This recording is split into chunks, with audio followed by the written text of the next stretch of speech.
Nos données personnelles sont-elles des espions de notre vie privée? Depuis le début des années 2000, les nouvelles technologies ne cessent d'évoluer. En conséquence, cela crée des données personnelles, perçues grâce aux outils naissants. Ils sont des réseaux sociaux, des objets connectés, mais aussi et surtout les smartphones et leurs applications. Depuis 20 ans, nous sommes de plus en plus surveillés. Alors que savent-ils sur notre vie privée? Et comment le savent-ils? Peut-on encore choisir d'avoir une vie privée? Le mythe Big Brother est-il devenu réalité? C'est ce que nous allons vous expliquer dans cette vidéo. D'un côté, nous choisissons de donner nos informations aux réseaux sociaux. Nous avons conscience, plus ou moins en fonction des personnes, des données que nous enregistrons dans le cloud. Ce que nous ignorons, c'est la couche qui se cache sous la toile. De l'autre côté de votre écran, tout est collecté, trié et vendu. Et ce n'est pas toujours pour la cause de la sécurité. Pour les services de renseignement, le but est de contrôler les informations présentes et pour nous, de les préserver dans notre vie privée. Facebook, Twitter, Gmail et bien d'autres ont légalement une masse d'informations sur leurs utilisateurs. Oui, légalement. C'est en lisant les conditions d'utilisation générale que l'on s'en rend compte. Facebook le dit clairement, nous recueillons des informations sur les ordinateurs, téléphones et autres appareils sur lesquels vous installez ou utilisez nos services en fonction des autorisations que vous avez octroyées. Les informations prélevées sont tout aussi étonnantes. Système d'exploitation, la version du matériel, les paramètres de l'appareil, les noms et les types de fichiers et de logiciels, le niveau de la batterie et l'intensité du signal, ainsi que les numéros d'identification de l'appareil, le nom de votre opérateur mobile ou de votre fournisseur d'accès à Internet, le type de navigateur que vous utilisez, votre langue et le fuseau horaire dans lequel vous vous situez, votre numéro de téléphone mobile et votre adresse IP. Pour avoir toutes ces informations légalement, les utilisateurs signent les conditions d'utilisation. Ce texte très long que presque personne ne lit. C'est une stratégie payante pour ces firmes. Leur argument majeur, c'est de nous fournir une meilleure pertinence des publicités et du contenu sur leur site. Certes, c'est vrai, mais ce n'est qu'une partie de l'exploitation des données personnelles.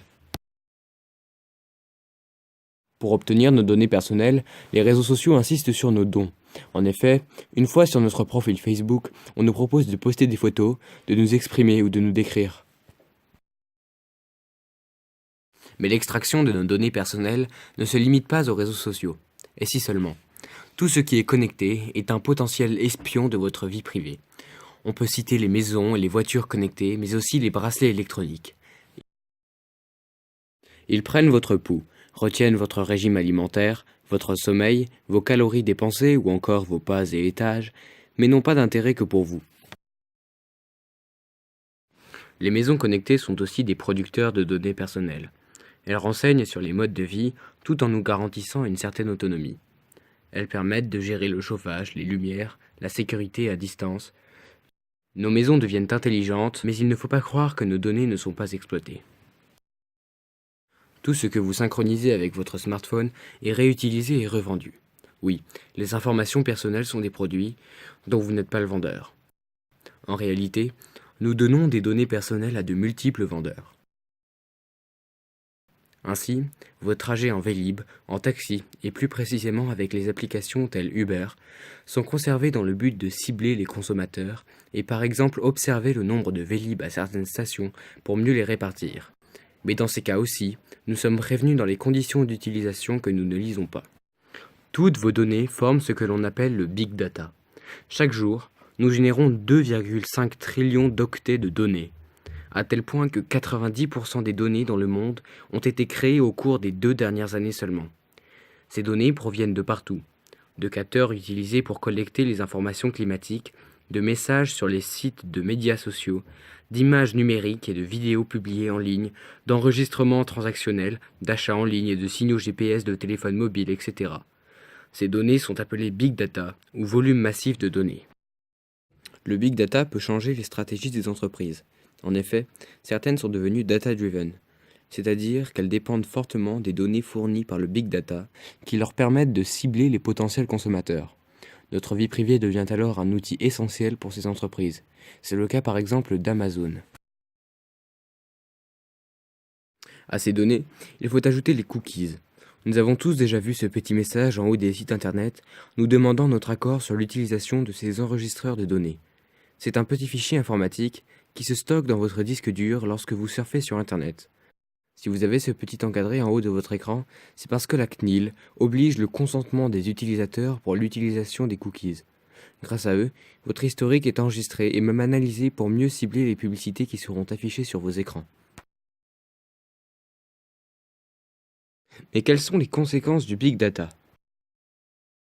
Chez les utilisateurs, la colère est fréquente, car on ne nous dit pas tout. L'impression des internautes est que leur vie privée est mise en danger. Récemment, l'application de messagerie pour smartphone WhatsApp, appartenant au groupe Facebook, a annoncé qu'elle partageait ses données avec ce dernier. À la suite de cet événement qui a fait scandale, le groupe de Mark Zuckerberg s'est engagé à mieux expliquer aux consommateurs comment seront utilisées leurs données et à donner plus de contrôle aux utilisateurs sur ces informations. La violation d'une vie privée est vite arrivée. Les pirates du web sévissent régulièrement et prennent le contrôle de votre vie. Les profils Facebook sont relativement faciles à pirater.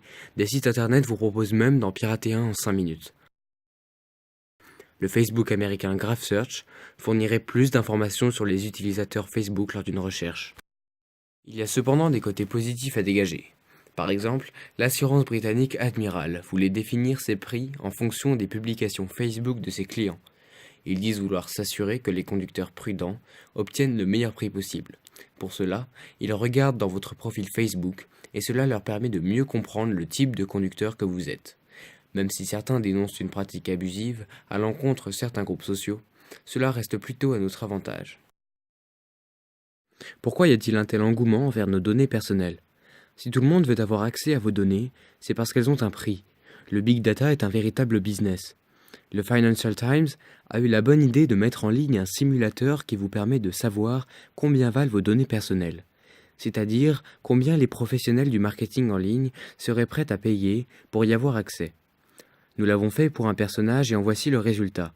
On voit bien que tout a un prix, de votre âge à vos achats, en passant par votre métier, votre famille, etc.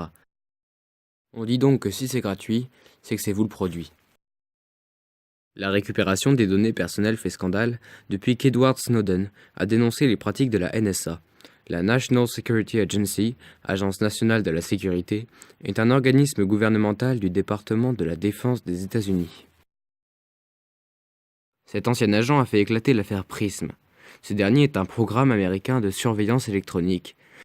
Il relève de la NSA et prévoit le ciblage de personnes vivant hors des États-Unis. Comment limiter l'accès à vos données personnelles ?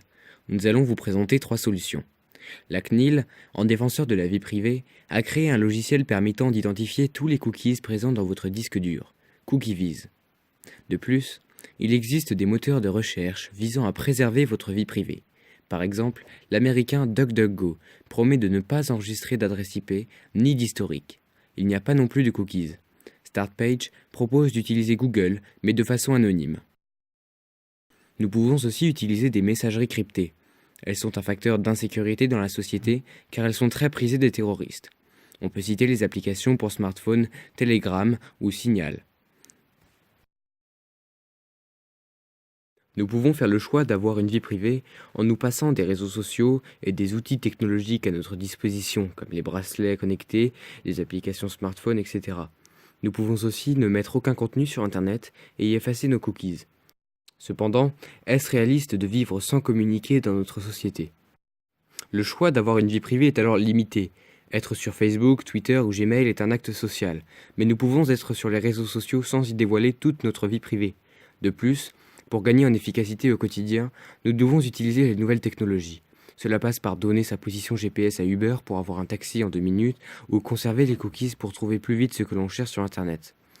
Mais alors, à quoi s'expose-t-on ? On s'expose à la revente de nos données, légales grâce aux conditions générales d'utilisation. On s'expose aussi au piratage potentiel de notre vie privée et à la surveillance permanente dans un objectif de sécurité parfois abusif, comme pour le cas de la NSA.